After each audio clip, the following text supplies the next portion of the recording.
No niin, nyt ollaan varmaan live. Hyvin ollaan saatu porukkaa jo linjoille. Lämpimästi tervetuloa nyt ensimmäiseen Enora Solutionsin webinaariin otsikolla Totuus Copilotista. Tämä on suoraan yhteistyössä nyt tehty Astolabsin kanssa. Käydään yleisiä asioita ensin tästä webinaarista läpi. Tallennus lähti päälle ja se tullaan julkaisemaan YouTube-kanavalla tämän päivän aikana. Ja tämä materiaali, jos se halutaan, niin on tilattavissa tuosta loppukyselystä, mikä laitan tuonne chattiin webinaarin päätteeksi, ja sitten tuossa loppupuolella on myös QR-koodi, mistä sen voi napata. Mä oon myös linkkariin varmaan suurimmalla osalla laittanut yhteenvetoviestiä, ja tänään tein julkaisun siihen, että mistä sitten tallenne löytyy ja mistä materiaali päästään tilaamaan. No ehkä tämmöinen niin kuin klausuuli tähän, että kuten varmaan moni tietää, niin tällä hetkellä eletään niin kuin erittäinkin kehittyvässä tilanteessa Microsoft 365 osalta ja myöskin tämän Copilotin ja tekoälyn ja muiden asioiden kanssa, niin ne mitä tänään käydään läpi, niin ne saattaa päivittyä tai muuttua tämän tilaisuuden jälkeen. Että se on tässä kanssa vähän haastavaa, kun käydään näitä ominaisuuksia läpi, niin ne on aika nopeasti jo sit vanhentuneita, mutta kyllä me tänään käydään myös vähän sitä, että mitä on luvassa lähitulevaisuudessa. Tässä on Q&A avoinna koko tilaisuuden ajan, eli saa lähettää kysymyksiä tuonne Q&A-osioon milloin tahansa. Viimeistään loppupuolella vastaillaan niihin. Ja meillä on paljon asiaa ja aikaa on rajallisesti. Jos ei ehditä vastata teidän kysymykseen, niin minua ainakin ja uskon, että Jouniinkin saa olla yhteydessä tilaisuuden jälkeen. Ja itse asiassa tuossa loppukyselyssä on myöskin, että jos toivotte, että me ollaan teihin yhteydessä, niin vastatkaa myöskin siihen. Tai jos toivotte, että ei olla, niin senkin saa sitten vastata. Viimeistään 11 lopetellaan, eli tunti varattu. Semmoiset taustatiedot. Sitten tästä agendasta. Tervetuloa ensinnäkin omasta puolestani. Esittäydytään kohta vähän tarkemmin, ketä me ollaan ja mitä yrityksiä me edustetaan. Ja vähän Halloween-teemaakin tänään on varmaan monella luvassa, niin laitettiin tuohon Halloween-kuvaan. Mutta katsotaan ensin vähän ylätasolla, missä me ollaan menossa nyt tässä tekoälymatkassa Copilotin kanssa ja tekoälyn kanssa ylipäätään. Katsotaan vähän myöskin noita tutkimuksia, niin kuin viimeaikaisia, että missä siellä ollaan menossa, ja sitten mennään aika konkreettisiinkin asioihin sitten näissä. Copilot vai Copilot, aika hauska termi, mutta se on semmoinen, mikä hämmentää hyvin paljon. Siellä on nimittäin niin paljon nyt Copilotteja ja eri versioita ja eri käyttäjäryhmille suunnattuja, että ei siinä pysy oikein perässä, niin yritetään sitä kirkastaa. Ja sitten ihan noita käytännön hyötyjä ja haasteita, mitä siinä on tällä hetkellä ylätasolla ja sitten myöskin konkreettisesti. Ja sitten versiovertailua myöskin käydään tuossa läpi. Pyritään, että saataisiin ainakin muutama kysymys katsottua sitten vielä tuossa loppupuolella. Mutta tosiaan en välttämättä ole kaikille vielä tuttu, on nimittäin vasta pari kuukautta ollut tässä yrittäjänä ja Enora Solutions on tosiaan ensi kuun alussa tulee 3 kuukautta. Ja se mitä me tehdään, niin se on oikeastaan niin kuin ydin noin näissä Microsoft 365 ratkaisuissa. että hyvin laajasti kyllä niin kuin siltä osa-alueelta kaikkea tehdään. Ehkä ydinosaaminen tai se kärki, millä me niin kuin markkinassa ollaan, niin on tämä jatkuva muutos, että miten se taklataan. Että siellä on 2 näkökulmaa. Siellä on ne loppukäyttäjät, miten ne saa tietää muutoksista, miten niillä jalkautetaan ne. Ja sitten siellä on se tietohallinto ja IT, miten me pysytään perässä, miten me varmistetaan, että se liiketoiminta ei häiriinny, jos M365 tulee jotain ja mihin niistä pitää tarttua ja niin edelleen. Ja toinen kärki, millä mä tuun, on se, että miten me niin kuin näistä lisenssi-investoinneista saadaan kaikki hyöty irti. Mä toimin tässä vielä toistaiseksi yksin. Toki mulla on niin kuin kumppaneita alihankintaa tarvittaessa, jos en itse jotain asiaa osaa, että en missään nimessä yritä edes laittaa kaikkia hattuja päähän. Mutta se ehkä lyhyesti yrityksestä, palveluista lyhyesti. Tässä on muutama uniikki palvelu, mitä tähän yritykseen ollaan kehitetty, mitä en ainakaan vielä ole markkinasta löytänyt muilta. Niin M365 Mastery Sheets, se on käytännössä sitä, että käydään läpi niitä muutoksia, saadaan ne tuommoiseen visuaaliseen muotoon englanniksi ja suomeksi. Ja siihen myöskin kuuluu sitten tämmöinen kuukausikirje, mihin tulee sitten mun kommentit niistä muutoksista. Ja siellä on sitten eriteltynä suoraan tietohallinnolle ja loppukäyttäjille ne muutokset ja mitä ne tarkoittaa vähän pureksittuna. Ja toi on semmoinen niin kuin hyvin kustannustehokas, että toi ei ole semmoinen kokonaisvaltainen palvelu, että siihen sisältyy vaan se materiaali ja sitten se kuukausikirje. Et sitten jos haluaa niin kuin kokonaisvaltaisemmaksi ja henkilökohtaisemmaksi, niin siihen sitten löytyy ratkaisuja. Mutta sitten vielä tästä Interim M365-palvelukehittäjästä, niin tämmöistä ei ole markkinassa ollut omalla alalla vielä. Ja tämä on oikeastaan niin kuin kumppaneille tai suoraan asiakkaille, että jos siellä tarvitaan tukea jossain asioissa tai kenties vaikka Copilot käyttöönottoprojektissa, että se voi olla semmoinen, että organisaatiosta tai yrityksestä ei löydy suoraan semmoista hattua ottaa päähän nyt johtaa tämä Copilot-projekti. Toki se välillä istutetaan sitten aina jonkun päähän, mutta jos siihen haluaa tulitukea ja henkilön toimimaan sidosryhmien kanssa ja tuomaan sinne asiantuntijuutta, niin pääsen interiminä sillä lailla sitä tekemään. Tai sitten suoraan asiakkaille, jos kaivataan jossain tämän tyyppisistä asioissa. Pyrin, etten viettää ihan älyttömästi aikaa. Mä nimittäin itteeni aina ärsyttää se, kun hyppää webinaaria, siinä menee puolet ajasta siihen, että käydään vain kaupallisia asioita läpi, mutta otin nyt tämän itselleni, sillä olen uusi yritys, niin mennään sen piikkiin, että kerron vähän kuka on ja mitä tehdään. Nimi on Eetu Hämäläinen ja mä oon nyt 10 vuotta rupeaa olla IT-alalla osaamista takana 6 eri yrityksellä ja oikeastaan niin kuin tuossa 2019 hyppäsin näihin Microsoft 365 hommiin ja vuonna 2021 sitten tein opinnäytetyöni liittyen juurikin tähän muutokseen, M365-ympäristön muutoksiin, niin se on sillä lailla lähellä sydäntä ja se on ollut aika punainen lanka heti tuosta alusta asti, että miten niin kuin nopeasti tämä niin kuin jatkuvasti kehittyy. Mutta hypätään eteenpäin. Mä en ole yksin tänään linjoilla, vaan meillä on täällä toinen asiantunteva yritys ja kaveri mukana, niin ole hyvä Jouni. Kiitos Eetu. Mukava, että meitä on tänään näin paljon paikalla. Olen samoilla linjoilla kuin Eetu, ettei käytetä liikaa aikaa yleiseen jargoniin, yritysesittelyihin, muihin alussa, mutta kerron nopeasti Astulabsista, keitä ollaan, mitä tehdään, miksi olen täällä tänään. Eli lyhyt story. Kuvassa Astulabsin perustajaporukkaa, 4 kaverin firma. Tuossa vuodenvaihteessa pistettiin firmaa pystyyn.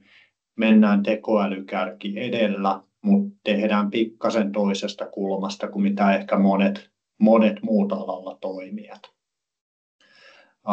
Jos otetaan seuraava slaidi, niin tekoälykeskustelussa tosi paljon korostuu toi teknologia ja tekninen näkökulma ja se ohjaa sitä keskustelua, mutta oikeasti kyseessä on enemmän tuommoinen jäävuoren huippu ja se, että muutoksesta saadaan vaikuttavaa, se, että saadaan niitä mitattavia hyötyjä, niin siellä pinnan alla on paljon enemmän komponentteja, jotka vaikuttaa siihen, että minkälaisia tuloksia saadaan.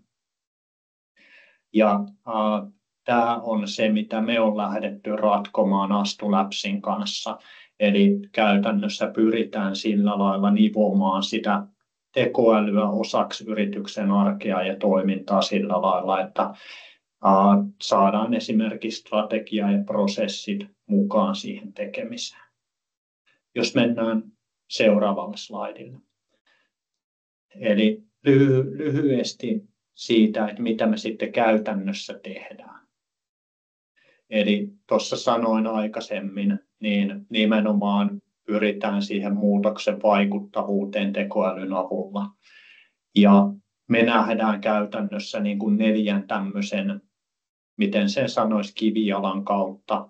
Eli totta kai tehdään myös sitä teknologista työtä, koulutetaan, osataan tekkiä, mutta sen lisäksi me tehdään johtamiseen, henkilöstöön ja governanceen liittyen asioita. Ja tuossa aikaisemmalla slaidilla oli 4 kaverin pärstäkertoimet. Meillä on aika hyvä osaamiskombinaatio. Meillä on johtamis- ja teknologiapuolen osaamista kaikilla meidän mukana olijoilla. Ja omasta historiasta voin sanoa sen verran, että olen semmoisen 20 vuotta toiminut IT-alalla, tehnyt melkein kaikkia rooleja, mitä kuviteltavissa voi olla. Eli Service-Deskistä lähtenyt aikoinaan liikkeelle ja sieltä niin tietoliikenne- kuin palvelinpuolen kautta arkkitehtirooleja tehnyt ja myöskin palvelujohtajana toiminut, pyörittänyt palveluntarjoajan palvelutuotantoa.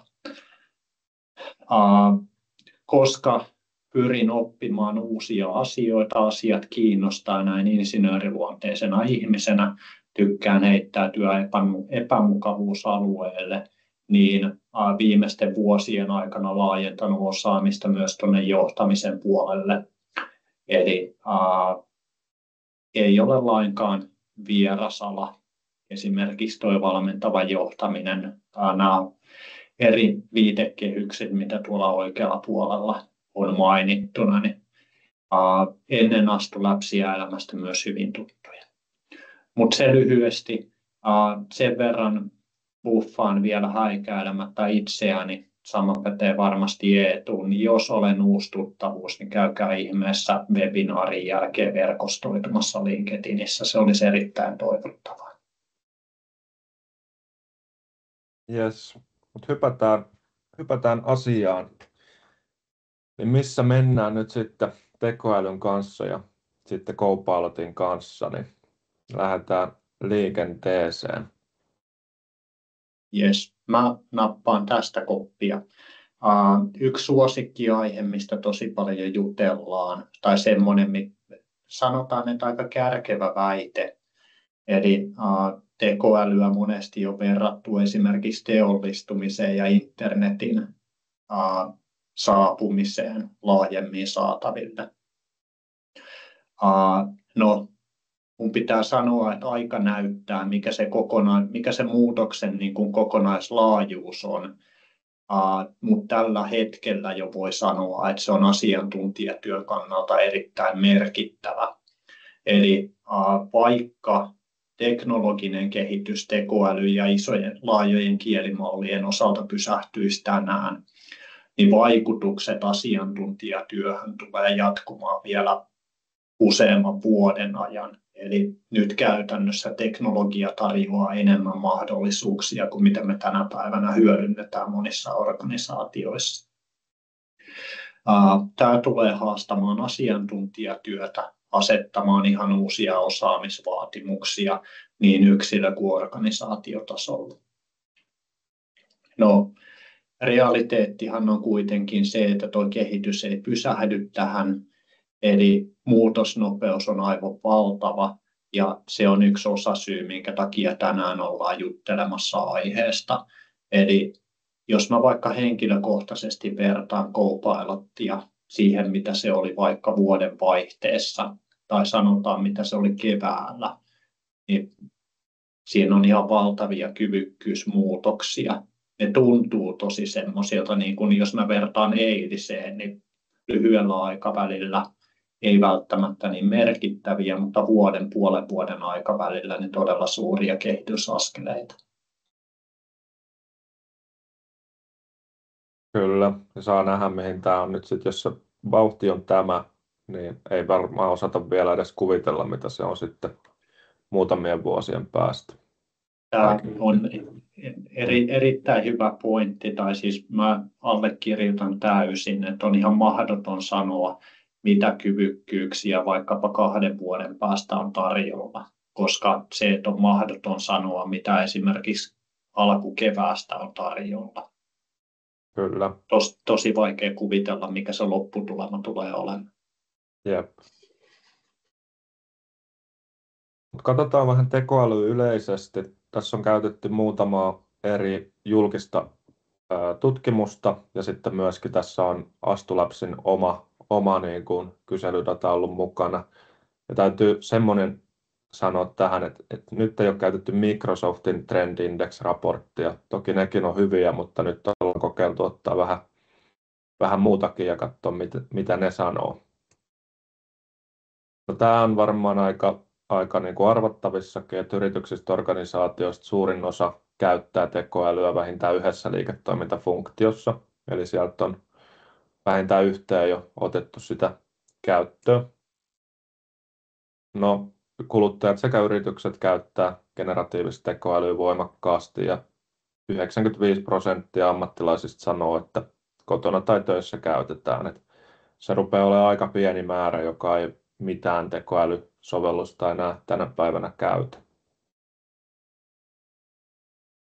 No sit luottamuksesta, niin mä luulen, että kun tästä ollaan nyt rummutettu todella paljon ja sillä lailla niin kun tietoa on alkanut tulemaan vaikka kuinka paljon ja sitten esimerkiksi Astulabsin myötä niin tekoälystrategioihin sinne johtoon saadaan tulitukea, niin se luottamus organisaatioiden omaan kykyyn toteuttaa nämä strategiat on kasvanut. Eli toi on siinä mielessä ihan hyvä trendi, että sieltä hävii se epävarmuus ton tekoälystrategian tuottamisen suhteen. Mutta tuossa on sitten kääntöpuolena se, että mitä erikoisosaamista sit sinne tarvitaan, jos halutaan ne kaikki tavoitteet saavuttaa. Et tää on niin uusi teknologia, niin uusia niin tuotteita ja asioita, mitkä päivittäin muuttuu. Ja mäkin kun seuraan noita muutoksia, sieltä niin kuukausittain tulee hirveä kasa kaikkea, mitä pitäisi niin omaksua. Niin ei sitä osaamista välttämättä vielä edes ole markkinassa, joka osaa sitten tehdä nuo asiat vaikka puoli vuotta tai vuoden eteenpäin. Niin se on haaste. Että siinä täytyy olla semmoinen jatkuva niin kuin oppia mukana. No, tässä on sitten myöskin ehkä vähän semmoinen porkkana yrityksillä ja organisaatioilla, että sinne se tekoälyä käytetään, tarjosi se yritys siihen työkalut tai ei, että se on semmoista varjotekoälyä ja niihinkin on teknologialla mahdollista teknisiä rajoitteita ja seurantaa saada, mutta se käyttäjä on aina niin kekseliäs, että se aina keksii kyllä sit kiertotien, missä käyttää näitä tekoälytuotteita, niin kyllä se on aina parempi se niin kuin muutosjohtamisen ja sitten sen käyttäjien kouluttamisen ja että yritys sanoo, että nyt meillä on tämmöinen tekoälyprokkis meneillään ja tämmöistä saa nyt kokeilla ja tämmöiset on nyt niin kuin nämä meidän suuntaviivat näissä asioissa, niin se jo on niin kuin merkittävä juttu sinne tekijöille. Sitten mä tuohon komppaan Eetua sen verran vielä, että tuossa sanoit tämän slaidin alussa, että me on myös tehty omia tutkimuksia, omia kyselyitä. Tuossa toi alin bulletti, raflaava väite, mutta toi on jenkkitutkimuksen luku, mutta mä voin No, en voi lohduttaa kauheasti aiheessa, sillä mitä me on kyselty suomalaisista organisaatioista, niin väittämä on hieman eri sanamuodossa. Eli kysyttiin käyttäjiltä, että käyttääkö semmoisia tekoälytyökaluja, joita organisaatio ei ole tarjonnut tai ottanut kantaa niiden käyttöön. Niin semmoiseen kysymykseen yli 1/4 vastaa myöntävästi, mikä tarkoittaa tai mun näkökannasta vahvistaa sitä, että käyttäjät on uteliaita, käyttäjillä on kiinnostusta tähän.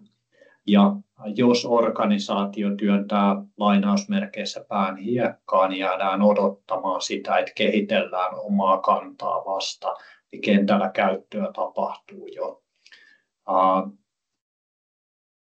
Toinen iso ajatus, mitä mä itse tästä mietin, niin on se, että ehdottomasti kannattaa hyödyntää se käyttäjien uteliaisuus. Meillä on webinaareissa on paljon porukkaa, aina herää paljon hyvää keskustelua, niin lähdetään etsimään niitä käyttötapauksia sieltä ruohonjuuritasolta, että siellä on ihan valtavasti kiinnostusta aiheeseen, kunhan vaan osallistetaan osaksi sitä muutosta. Kyllä, just näin. Mennään vaan eteenpäin. Tässä on sitten vielä vähän lisää näitä tuloksia, mutta tähän mä uskon, että suurin osa jo rupeaa niin kuin samaistumaan, että kyllä se ylin johto on se pääasiallinen voima ja sponsori sitten näissä tekoälysovellusten käyttöönottojen takana, että se vaatii sen johdon sitoutumisen, että se ei riitä, että toki siitä tulee painetta johdolle, jos työntekijät haluaa sen tai sitten joku alempi johto sanoo, että tämä pitäisi ottaa käyttöön, mutta kyllä se pitää lähteä se niin kuin halu ja se, että se liittyy sitten siihen strategiaan, se tekoäly, niin se lähtee sieltä ihan ylhäältä liikenteeseen, että saadaan se läpi yrityksen ja organisaation sitten menemään. No sitten tämä liittyy ehkä vähän enemmän siihen, että siellä IT:ssä tehdään jotain teknisempää. Tästä just keskusteltiin Jounin kanssa, että tämä antaa vähän viitteitä siihen, että tämä olisi vaan IT:n hanke, tämä tekoäly. Mutta siinä on kyllä aika paljon moni muukin liiketoiminta-osa-alue mukana, jos miettii sitä niin kuin laajempaa kuvaa siinä. Mutta sinne on rahaa ja budjettia nyt laitettu aika paljon yrityksissä ja organisaatioissa tuohon tekoälyyn. Mutta se, mitä ehkä itsekin nyt alan huomaamaan, kun tässä M365 päässä rupean näitä asiakastöitä tekemään, niin se IT-infra, se mitä siellä niin kuin alla on, niin siellä on sitten ne rajoitteet, kun me haluttaisiin viedä se tekoäly seuraavalle tasolle, vähän niin kuin siitä pintaa syvemmälle, integroida se sinne yrityksen omiin liiketoimintaa kriittisiin järjestelmiin, prosesseihin, niin ne on monesti semmoisia, mitkä ei ole suoraan niin kuin moderneja ratkaisuja tukevia. Niin se vaatii semmoista aika paljon semmoista ihan sitä perus IT-infran modernisointia ja kehittämistä ennen kuin me päästään tuonne niin kuin pidemmälle. Toki meillä on nyt tämä niin kuin Copilot vaikka, mikä on se tiettyihin asioihin niin kuin taikasauva ja sitä markkinoidaan niin, että se on taikasauva, mutta sitten oikeasti kun lähdetään tuonne niin kuin pintaa syvemmälle miettiä isompaa juttua kuin vaan se pinta siinä, niin siellä hyvin nopeasti kyllä tulee vastaan se, että siellä ei olla vielä riittävän moderneissa järjestelmissä. Integraatioiden tekeminen on hyvin raskasta ja hyvin epävarmaa ja niin edelleen. Niin se on niin kuin haaste ja siellä on aika paljon semmoista, jopa sanoisin kehitysvelkaa, mitä täytyy tehdä. Toi alin bulletti on semmoinen, mihin palataan vielä myöhemmillä slaideilla hieman tarkemmin, mutta tuohon johdon sitoutumiseen jollain lailla haluan avata sitä niin kuin mielenmaisemaa, mitä suomalaisissa organisaatioissa tekoälyyn liittyen on. Niin todella isossa osassa organisaatioissa omistajat, hallitus käytännössä linjaa ison tason tavoitteita ja niissä toistuu todella usein tuo tekoäly. Ja sitä kautta käytännössä yleensä tai tyypillisesti johtoryhmällä on sitten tavoitteena jollain lailla toteuttaa tekoälyä, mikä taas näkyy siinä, että on mahdollisesti budjettia käytettävissä jonkun verran. Mutta sitten taas mennään siihen, että miten se johdetaan sieltä strategiatasolle, miten strategiaa lähdetään toteuttamaan, miten se siitä jalkautuu. Eli jos strategia on perinteinen paperiverkkolevyn kulmalla, niin eihän se sieltä jalkaudu kauhean tehokkaasti. Mutta tämä tekoälyn lähestyminen sinänsä on ihan mielenkiintoinen, että tarvitaan niin kuin sekä ylhäältä alaspäin semmoista tiettyä visiota ja mandaattia ja sitten ihan ruohonjuuritasolta ylöspäin mennessä, niin käytännössä niitä käyttökeissien rakentamista, se, että ne asiantuntijat osallistuu omalla ekspertiisillä siihen muutoksen rakentamiseen. Just näin. Tuosta tuli mieleen vähän tämmöinen niin kuin pohdinta, kun tässä niin kuin yritykset ja organisaatiot miettii, että miten lähtee niin kuin liikkeelle tässä niin kuin tekoälyhommassa. Että siihen ei välttämättä ole yhtä oikeaa ratkaisua. Että moni sanoo, että no lähde nyt se teknologia edellä, tässä on sulle Copilot-lisenssiä 10, anna mennä. Osa lähtee sillä, että meidän täytyy nyt tehdä vaatimustenmukaisuusmäärittelyt, DPIat ja käydä nämä regulaatiot läpi.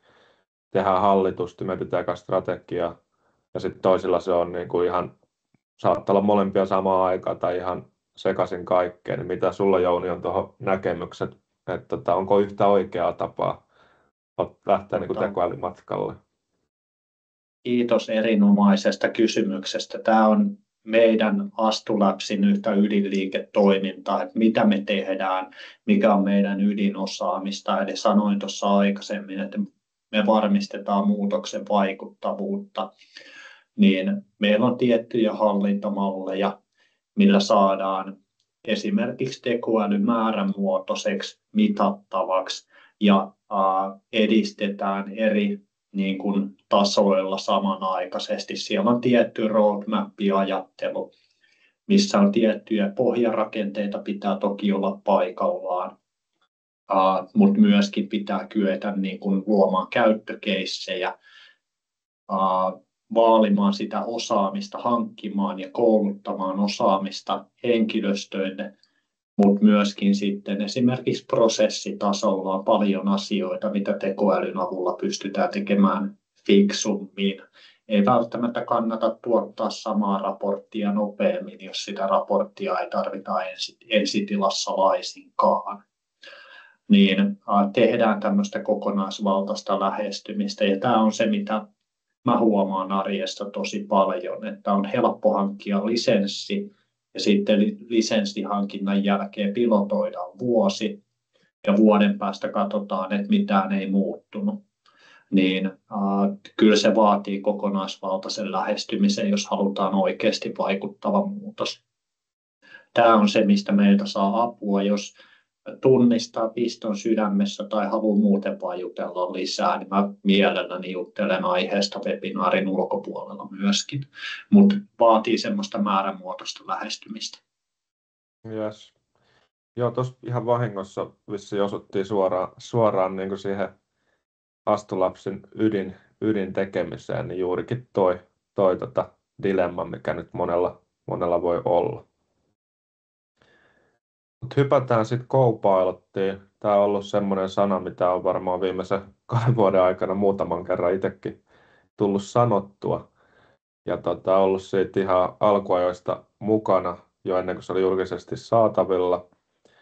Niin ei nyt käydä ihan niitä alussa olevia juttuja läpi. Mä teen nyt semmoisen olettamuksen, että suurin osa nyt on varmaan kokeillut tai suurin piirtein tietää, että missä mennään tai mistä ollaan tultu oikeastaan. Mutta nykyisin, miten tämä niinku tuntuu toimivan tai miten se toimii, niin tosiaan se on kehittynyt hirveästi. Se integroituu nyt siellä M365 ihan joka paikkaan ja koko ajan tulee lisää paikkoja, milloin Viva Engageen ja milloin mihinkäkin datalähteeseen pääsee lisäksi käsiksi. Työasemalla toimii Windowsilla, Macillä ja mobiililaitteilla ihan näppärästi. No sitten tämä GPT-5 oli aika iso uudistus nyt tässä viime aikoina ja se on tulossa nyt sitten oletuksena marraskuun loppuun mennessä kielimalliksi tuohon Copilottiin. Siinä on aluksi semmoinen, että sen voi ottaa pois päältä, jos haluaa, mutta sitten lähitulevaisuudessa se jää ainoastaan se GPT-5. Ja siinä on myös listaparannuksia, sillä on parempi kontekstitietoisuus ja se pystyy vastaamaan tai automaattisesti päättämään, että promptin perusteella vastaako se nopean vastauksen vai hakeeko se sillä toisella asetuksella syvällisemmän vastauksen, jos kestää vähän kauemmin. Ja siihen on tulossa myös nappi, että vastaa heti, jos haluaa semmoisen nopeutetun vastauksen siitä.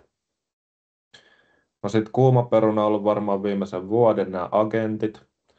Niin tämä toimii niin kuin käyttöliittymänä näille erilaisille AI-agenteille tai Copilot-agenteille, mitä voidaan sitten tehdä erityyppisiksi. Niihin ei valitettavasti tänään kerätä hirveän syvällisesti pureutua, se on ihan oma maailmansa, mutta sekin kehittyy. Ja nyt kun näitä muutoksia seuraa, niin sen huomaa, että tuossakin niin kuin Microsoft on tullut teknologia edellä, ja nyt vasta sinne alkaa tulla niitä niin kuin hyviä hallintamalleja tai hallintamahdollisuuksia sitten noihin agentteihin vaikka, ja miten niitä seurataan, miten määritetään niitä oikeuksia ja näin edelleen. No sitten Windows 11, jos on Intune tai pilvihallittu toi laite, niin sinne saadaan se Copilot tuotua sinne tehtäväpalkkiin suoraan ja kontekstitietoisuus on parantunut ja sitten tullut toi muisti, eli saadaan Copilot muistamaan asioita. Vähän niin kuin jos on tottunut käyttää ChatGPT:tä, niin sitähän ei tässä alussa ollut, niin se oli vähän aina tyhjältä pöydältä joutui aloittaa, kun aloitti uuden keskustelun. Materiaalissa on myös linkki Microsoftin roadmappiin. Suosittelen, jos tämä kiinnostaa, niin tallentaa vaikka kirjainmerkkeihin. Itsekin käytän sitä. Sieltä pystytään filtteröimään tuote, mitä halutaan katsoa. Esimerkiksi nyt Copilot. Ja sieltä nähdään sitten, että mitä on tulossa niin kuin kehityksessä ja mitä on sitten niin kuin julkaisussa, mitä on tulossa juuri nyt. Rolling out on se nimi siellä, niin siitä näkee, että nyt se on niin kuin tulossa ja todennäköisesti seuraavien päivitysten yhteydessä se ominaisuus on myös omalla koneella. Tuossa on vaikea sanoa tarkka päivä aina, että milloin se on just sun koneella. Se riippuu aina, että milloin se päivitys sattuu tulemaan.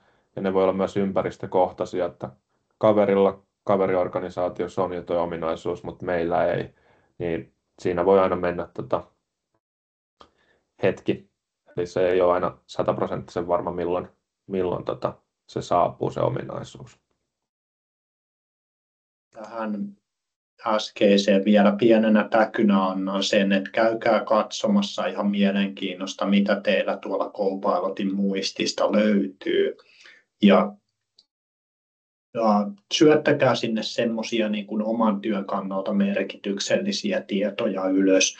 Jos tuntuu välillä, että saatte liian geneeristä infoa, niin avatkaa sille vähän sitä omaa näkökantaa, tallentakaa ne tuonne muistiin, ne saatte spesifimpää dataa ulos sitten jatkossa prompteista. Mutta se lyhyenä tärppinä mennään vaan eteenpäin. Yes. Sitten mitä on tulossa, laitetaan nämä kaikki tähän näkyviin.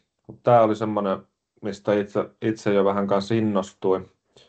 Mutta käytännössä niin kuin Windows 11 tämä koskee niin kuin Copilot Plus PC:itä. Mutta sitten tässä ehkä niin kuin se, että mihin tämä niin kuin tulevaisuus on menossa tämän tekoälyn kanssa, niin me pystytään pian puhumaan tämän meidän työaseman kanssa. Tännehän on jo tähän liittyen tullut ominaisuuksia, että esimerkiksi Copilot Chatin kanssa voidaan jutella ja vähän vastaavia ominaisuuksia on jo esikatselussa. Mutta tässä on sitten se, että me voidaan sitä tietokonetta ohjata pelkällä puheella, käskeä sitä tekemään asioita ja jutella sen kanssa. Tuossa just linkkariin, kun tein postauksen, oli hyvä kommentti, että just että viikonlopun jälkeen maanantaina vaihdetaankin kuulumiset vaan tämän koneen kanssa ja aletaan hommiin. Et ei me kohta tarvita oikeita työkavereita, mutta se nyt ehkä ihan vitsinä vielä tässä vaiheessa. No sitten tämä on semmoinen, mikä silloin kun tästä väläyteltiin, tämä Copilot Vision, niin siitähän tuli hirveä myrsky sitten, että ei haluta, että se tallentaa noita omia, mitä näkee siinä niin kuin ruudulla, vaikka siinäkin saadaan se turvalliseksi, ettei se lähde siitä omalta työasemalta mihinkään se data, mitä siinä näkyy. Mutta kyllä tämä tulee niin kuin, varsinkin vaikka työkäytössä konfiguroi jotain asioita, niin kyllähän toi helpottaa hirveästi, että siinä on aina se ihmisen virheen mahdollisuus, toki vieläkin on tekoälyn virheen mahdollisuus, mutta silleen, että voidaan sparrailla samaan aikaan, kun me tässä työasemalla jotain asioita tehdään. No sitten vähän niin kuin agenteille voidaan tämmöisiä actioneita tehdä, mutta sitten työasemalla että mitä siellä halutaan lähteä tekemään, vaikka lähettää jotain raportteja tai hakemaan raportteja tai muuta voidaan automatisoida. Tämä on aika siisti juttu, mihin tämä on menossa. Ja tästä täytyy sanoa se, kun Copilot Plus PC on aika kalliita. Et nyt jos miettii, että pitäisiköhän meidän lähteä päivittämään Copilot Plus PC:ihin, niin nämä samat ominaisuudet tulee Windows 365 pilvityöasemiin, joka on huomattavasti edullisempaa.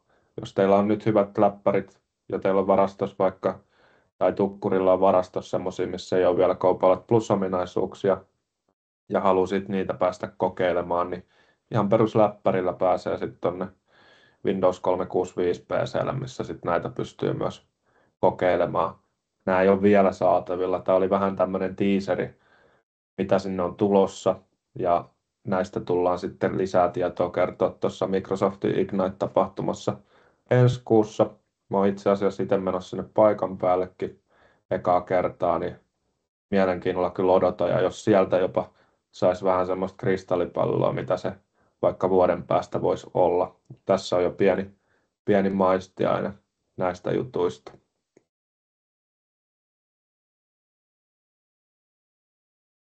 Joo, tuliko Jounilla näihin mitään lisättävää tai ajatuksia vai mennäänkö vaan eteenpäin? Ihan lyhyesti komppaan tuosta Igniteista, niin kannattaa ehdottomasti seurailla. Ja jos ei seuraa, niin me varmasti Eetun kanssa, eiköhän me molemmat päivitellä ajankohtaisia uutisia sieltä. Tämä on sinänsä mielenkiintoinen, tämä niin kuin esimerkiksi Copilot Action ja Vision, mitä on tullut. Nythän on tullut tekoälyselaimia aika paljon. Ja nyt esimerkiksi tällä viikolla alkoi niin kuin rollautua ulos tuo Researcher-agentin Computer Use-toiminnallisuus, missä käytännössä tekoäly ohjaa sun konetta ja hiirtä ja tekee actioneita sun näytöllä. Niin tietyllä tavalla alkaa näkyä se, että ei pelkästään enää olla semmoisen chattibotin varassa tai sen kautta tehdä asioita, vaan yhä enemmän siirrytään siihen yhdessä tekemiseen ja kollaboroimiseen, ei pelkästään ajatusten vaihtoon ja tämmöiseen niin kuin,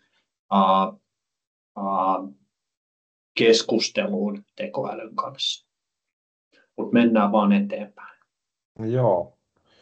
No sitten tämä on semmoinen, mikä aiheuttaa harmaita hiuksia, ja kyllä siinä on muutama asiakas, ja on sitä itsekin ollut aika pihalla, että mitäköhän Copilottia nyt käytetään, tai mistäköhän Copilotista nyt on puhe.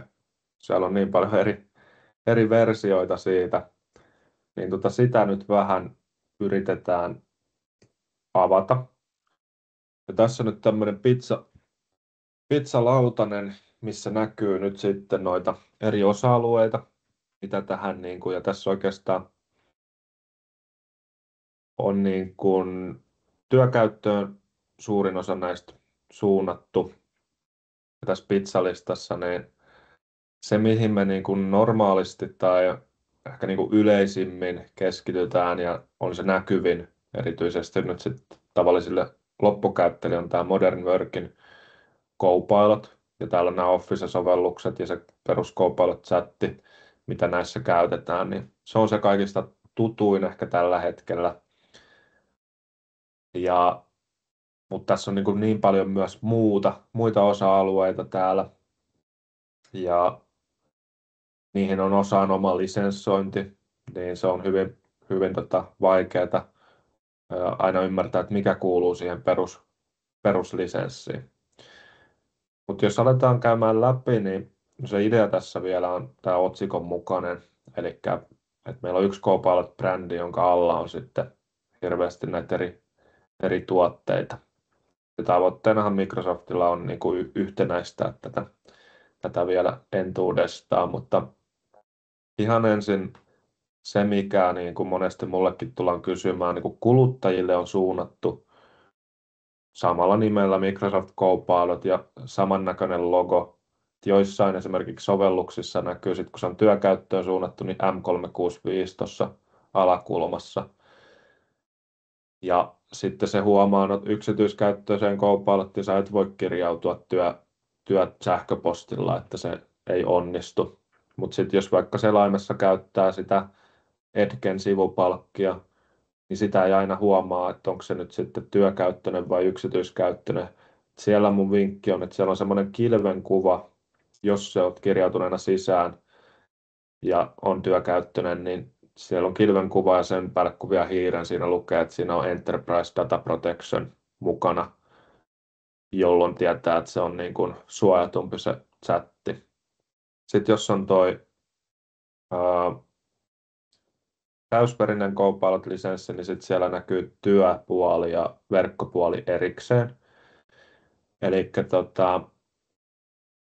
sitten jos on M365-pohjalisensseihin liittyvä Copilot-chatti, siellä näkyy se kilpi, mutta siellä ei näy työpuolta, koska silloin pääsee vaan käyttämään sitä selainversiota siitä Copilot-chatista. Tämä on turvallinen tai turvallisempi kuin tämä yksityiskäyttöön suunnattu, että se ei käytä sitä esimerkiksi sen kielimallin kouluttamiseen sitä dataa, mitä siellä on, ja se noudattaa sitä Enterprise Data Protectionia. Eli näissä on niin kuin hieno ero siinä, että tässä on ne yrityksen tietosuoja-asiat mukana ja sitten tässä kuluttajille suunnatus ei. Näissä on myös eri ominaisuuksia, että siitä on niin kuin paljon tullut just, että miksi täällä yksityispuolella pystyy jo juttelemaan Copilotille ja se pystyy tätä ja tätä tekemään. Tuohonkin Microsoft on sanonut, että lähitulevaisuudessa ne pyrkii yhtenäistämään sitä ja nyt on tulossa esimerkiksi just se keskustelu tuohon Copilot-chattiin myös työpuolelle. Mutta se on se, mikä niin kuin monesti, ja sitten kun ne markkinoi niitä samaan aikaan, niin siellä on yksityiskäyttöön, ne markkinoi niitä hienoja ominaisuuksia ja sitten työkäyttö, niin siinä vähän saa olla sekaisin, että mitä nyt sitten se tarkoittaa työkäytössä ja mitä yksityiskäytössä. Mutta täysverinen M365 Copilot, se on se varmaan kaikille tutuin, se pääsee siihen työdataan kiinni, mikä on M365. Ehkä ei sitä avata nyt sen tarkemmin. No sitten on Microsoft Security Copilot.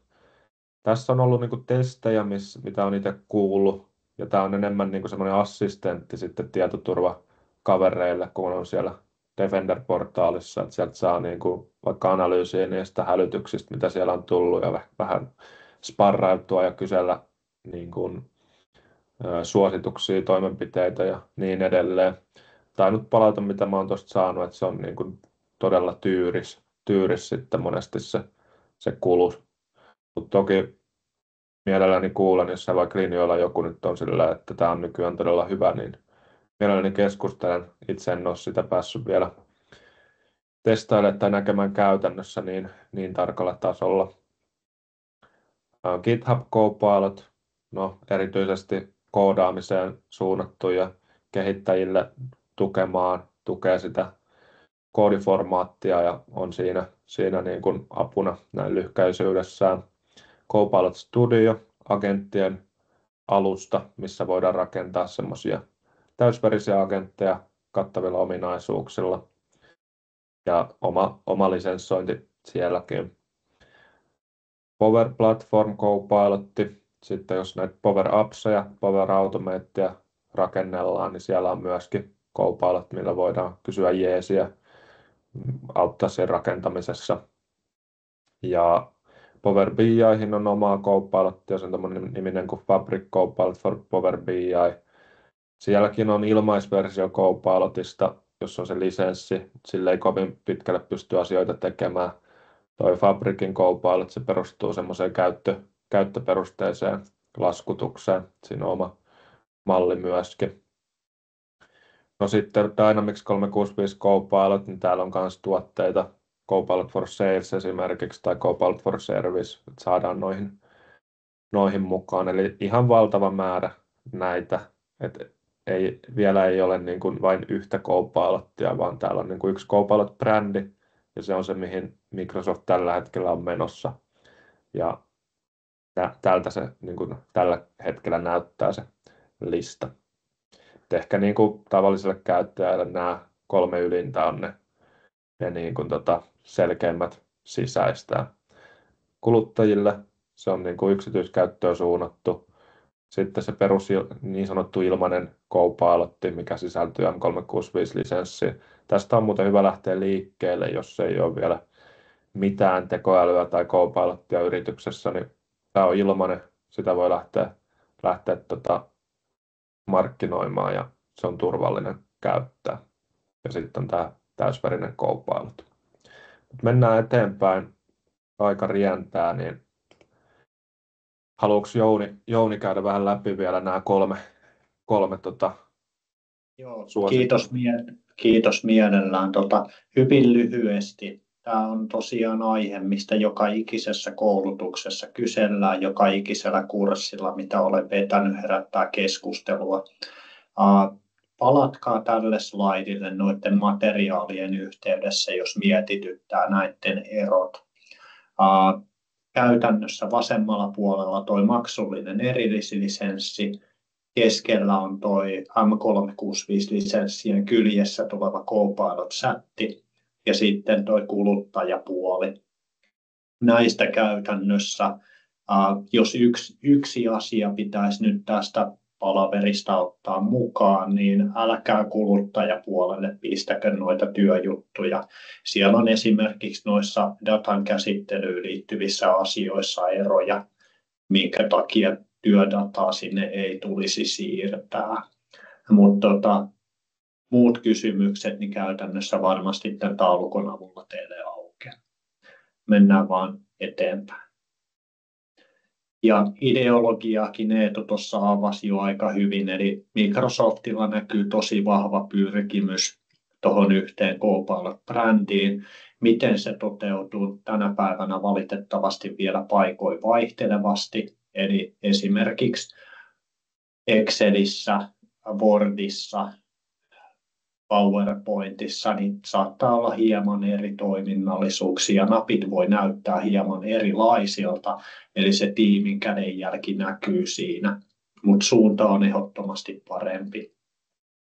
Ja Microsoftin toimitusjohtajaa lainatakseni, niin käytännössä Copilot on käyttöliittymä tekoälyyn, ja se on se, mihin he suuntaa tässä nykysuuntauksessa, niin tulee näkymään voimakkaasti myös tulevaisuudessa. Mut mennään eteenpäin vaan. Yes. Hypätään sitten tähän, eli hyötyihin ja haasteisiin, niin aloitetaan tästä isosta kuvasta. Yes, eli päästään konkreettisiin asioihin nyt hiljalleen. Käytännössä tekoäly, mutta Copilotti. Rutiineja voidaan kiihdyttää huomattavasti. Esimerkiksi muistiot, tiivistelmät, luonnokset. Menee vähemmän aikaa siihen semmoiseen boilerplatein tuottamiseen, jos rumasti sanoisi. Sitten myöskin, mikä ottaa itseä paljon, niin tuommoinen tietyllä tavalla kolmas mielipide tai toinen mielipide siihen omaan työhön. Ei tarkoita sitä, että mä ulkoistaisin ajattelun ja odottaisin valmista tuotosta, mutta se, että saa pikkasen laajennettua laatikon ulkopuolelle ajattelua. Ja sitten jos miettii yksilötason ulkopuolelta, vaikkapa noita agentteja, mitä tänään ei sivuta isommin, niin pakottaa miettimään esimerkiksi prosessitasolla ihan toisella tavalla asioita. Ja Microsoftin näkemyshän tässä onkin, että käytännössä pystytään skaalaamaan tuommoista kognitiivista suorituskapasiteettia tai skaalaa tekoälyn avulla. Eli Intelligence on a Tab. Jos Microsoftin medioita seuraatte, sosiaalisia medioita, muita julkaisuja, niin voi olla, että törmäätte tulevaisuudessa tuohon termiin myöskin enemmän. Yes. No, tässä oikeastaan mun keräämät, en sano, että nämä aikaisemmat, mitä ollaan puhuttu, ei olisi nykyään toimivia hyviä ominaisuuksia, mutta tässä on niin kuin mun top 3, miksi mä itse nyt olen vaikka päätynyt maksamaan ton melkein 30 € kuukaudessa tuosta Copilotista, että kyllä se niin kuin saman tien, kun mä oon tottunut käyttää sitä, niin mun ihan top 1 on nuo kokousmuistiinpanot. Toki noihin niin kuin mä huomaan nyt, että monella on, kun tulee kokoukseen, niin ne ottaa sinne mukaan jonkun AI-botin, onko se ok, että hän tulee mukaan, että hän kerää muistiinpanot. Ja sitten kun se ei ole oikein tuttu tekoälytuote tai toimija, niin se on vaikea luottaa siihen. Ja kun meillä on tämä tietosuoja ja tietoturva niin kuin hyvin tärkeää, niin mun on helpompi ainakin sanoa, että mä käytän Microsoftin tätä Copilottia siihen muistiinpanojen tekemiseen, että onko ok. Niin se on niin kuin mulle luotettavampi itselleni. Tai miten mä tämän sanoisin, se on markkinassa helpommin hyväksyttävä tällä hetkellä se Microsoftin Copilot, koska Suomikin on Microsoft-maa ja on globaali toimija. Niin nuo kokousmuistiinpanot on itselle ehdottomasti tärkein juttu. No Researcher Agent on sitten toinen, mistä tykkää eniten, ja PowerPoint-käännökset. Että näiden takana voin seistä, että nämä toimii hyvin tällä hetkellä. No sitten haasteista. Ehkä nämä 3 ekaa mä voin lyhyesti avata, eli ylijakamisen pelko ja se, että Copilot auttaa löytää sen tiedon erittäin helposti, jos siellä on tätä ylijakamista tahattomasti tai tahalleen tapahtunut. Datan laatu, se on niin kuin aika iso ongelma nyt, koska se Copilot käyttää sitä dataa, mitä siellä yrityksessä ja organisaatiossa on. Se voi olla pirstaloitunut se sama tiedosto vaikka kuinka moneen eri versioon, ja sitten ei tiedä, mikä niistä on se niin kuin kurantti, relevantein data, ja sitten kun se Copilot antaa sinulle vastauksen, se voi olla väärästä versiosta tai ei ole enää niin kuin validia. No sitten tämä on niin kuin iso haaste, se täsmällisyys, ne voi hallusinoida, se ei ole 100%, se lopputulos ei ole sama joka kerta, kun sä sen promptin teet. Tämä on haastava siinä nyt, vaikka kun koko ajan agentteja halutaan tehdä ja palkataan agenttien kehittäjiä, niistä ei saada vielä tällä hetkellä 100%. Sitten jos me haluttaisiin viedä se liiketoiminta kriittiseen tuotantoon, niin en mä ainakaan itse voi vielä sanoa, että joo, että siihen voi luottaa 100%, että viedään se tuotantoon ja luotetaan tähän kaveriin. Niin ne ei tällä hetkellä vielä ole 100%. Ne on enemmän semmoisia niin kuin tukifunktioita siinä niin kuin prosessissa, mutta ei vielä ole se niin kuin pääjuttu. Sitten näistä, mihin me törmätään tosi usein, kun käydään organisaatiossa puhumassa, niin toi alin ei-käyttötapauksia on semmoinen, mikä toistuu, eli käytännössä lätkitään lisenssit ja odotellaan, että jotain muuttuu. Tämä on tosi yleisesti esiin tuleva haaste. Ja sitten mitä Eetu tuossa sanoi pirstaloitumisesta, niin jos meillä on 20 reunajärjestelmää ja data on siiloissa, niin Copilottihan ei silloin pääse käsiksi niihin, ellei niitä erikseen ruvetaan yhdistelemään siihen järjestelmään kiinni. Just näin. Pakko vielä lyhyesti sanoa tuohon tuohon viimeiseen, että hyödyt vain, jos muutenkin käyttää M365, niin nyt mä oon kuullut semmoista, että asiakkaita on myös muissa ympäristöissä, esimerkiksi Google-ympäristössä, ja heille on sitten myyty Copilot, että nyt kokeilette tätä, tämä on kuukausivelotteena, sitten voitte irtisanoa, jos ette käytä tai tykkää. Niin sitten tämä asiakas oli todennut, että heillä ei ollut aikaa kuukauteen käyttää, että irtisanotaan se, että me ollaan muutenkin Googlessa, että ei ollut aikaa edes käyttöön ottaa noita tunnuksia ja näin, niin sitten olikin ilmi, että joo, se on kuukausivelotteinen, mutta ei ole sidottu vuodeksi maksamaan sitä lisenssiä. Niin nämä on semmoisia ikäviä tarinoita, että se hyöty on oikeasti vain silloin tällä hetkellä, jos käyttää muutenkin M365 tai jos ne datat on siellä M365. Mutta sitten pitää olla myös korjauksia antaa eikä pelkästään haasteita, niin käyttöoikeuksiin, niin se lähtee ihan siitä, että käydään läpi niitä. Tässä on monta tapaa, miten ne lähdetään käymään läpi, mutta ehkä helpoimmista mä lähtisin liikkeelle, mikä nyt on tullut sillä, että se ei maksa erikseen noita SharePointin Premium-lisenssejä. Tämä pitää ottaa erikseen käyttöön, niin tämmöinen Content Management Assessment. Me saadaan SharePointin sivustoista kaivettua ne esiin, jos siellä on vaikka jaettu käyttöoikeudet kaikille. Se on ehkä se isoin, että siellä on joku järjestelmäintegraatio, migraatio tehty SharePointin levyn kulmaan ja siihen on jäänyt vahingossa käyttöoikeudet kaikille tai jotain muita, niin toi antaa semmoisen niin kuin health checkin niistä SharePoint-sivustoista automaattisesti. Sehän on niin kuin mahdotonta, kun siellä on miljoonia yrityksissä, niin kuin, se on niin kuin hämähäkin seitti, että kuka on jakanut kenellekin, miten paljon täällä on eri sivustoja ja kansioita. Käsin se on mahdotonta. Että sitä voi toki delegoida tiimien omistajille, SharePoint-sivustojen omistajille, mutta sitten on teknisiä ratkaisuja. No, niitä mä en käy nyt tarkemmin läpi, mutta just tuolta Microsoft Purview tuoteperheen alta me voidaan niin kuin automaatiota käyttää sit siinä, että luokitellaan vaikka se tieto ja tehdään niille halutut toimenpiteet. Mä nyt avaan nämä kaikki tähän.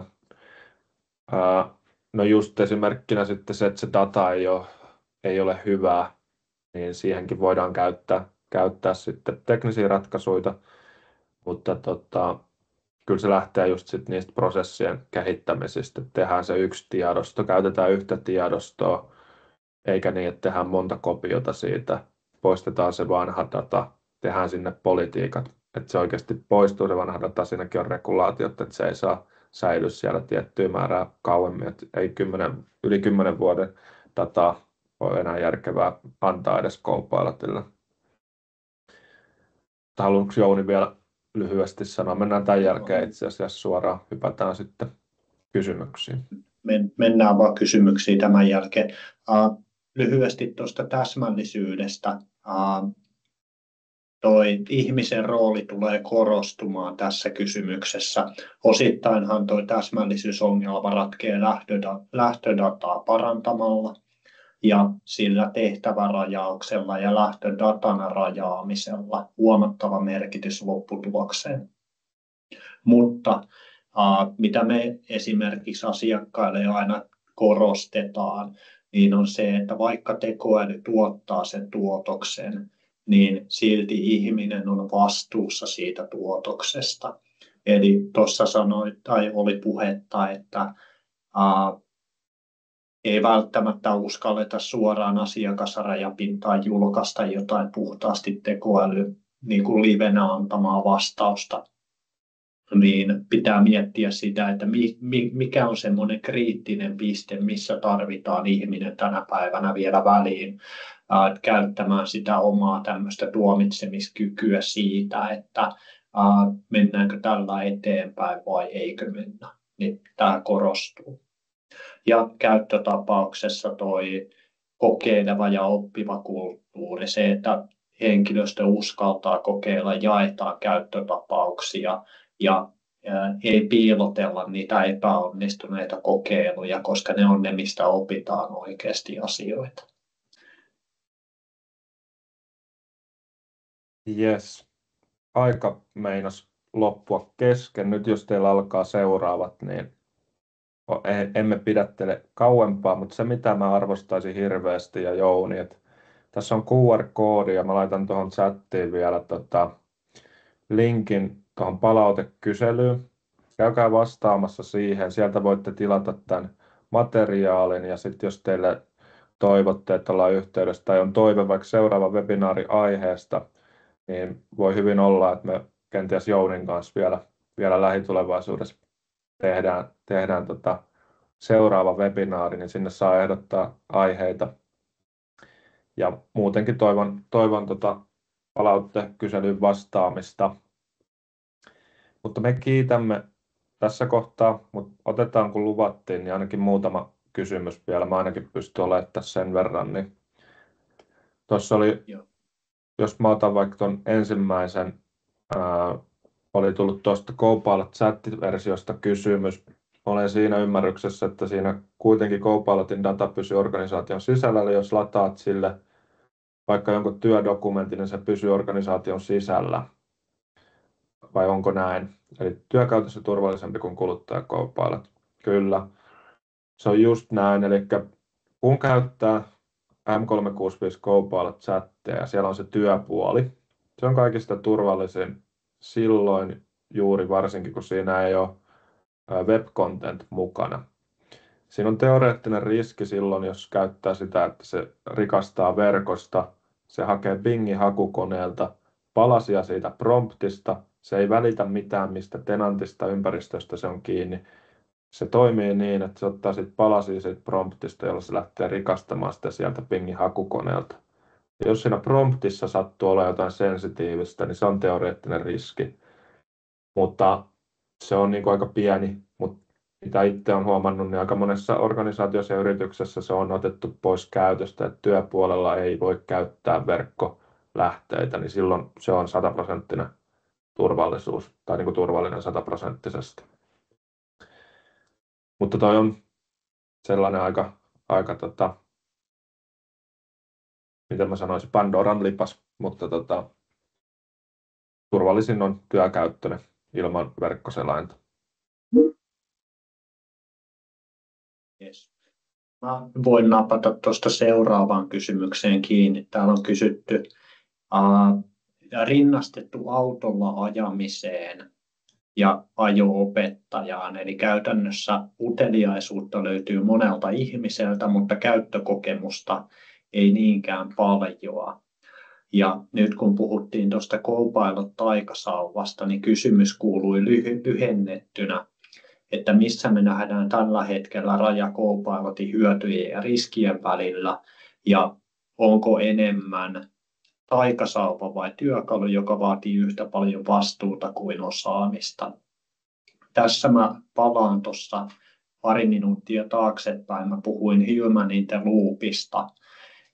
Tarkoittaa sitä, että organisaatiolla tulisi olla tietty AI-literacy, tämmöinen tekoälyn niin kuin perusymmärrys, perusprinsiipit hallussa, ja sillä pystytään takaamaan se, että on riittävä tuntemus aiheesta, että pystytään turvallisesti käyttämään.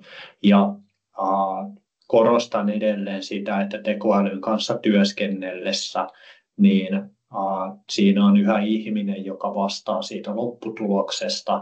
Eli sanotaan, että jos vuotaa jotain arkaluontoista dataa, niin missään tapauksessa oikea vastaus ei ole se, että no kun tekoäly, vaan siellä on aina ihminen, kenen pitää vastata lopputuloksesta. Tämä on lyhyesti minun näkemys aiheesta. Yes. Kiitos Jouni. Nyt täytyy laittaa pillit pussiin. Me kiitämme osallistumisesta ja toivotamme oikein mukavaa viikonloppua ja Halloweenia. Sitäkin vissiin jo jonkin verran juhlitaan myös Suomessa. Niin kiitoksia. Kiitos omasta puolestani myöskin.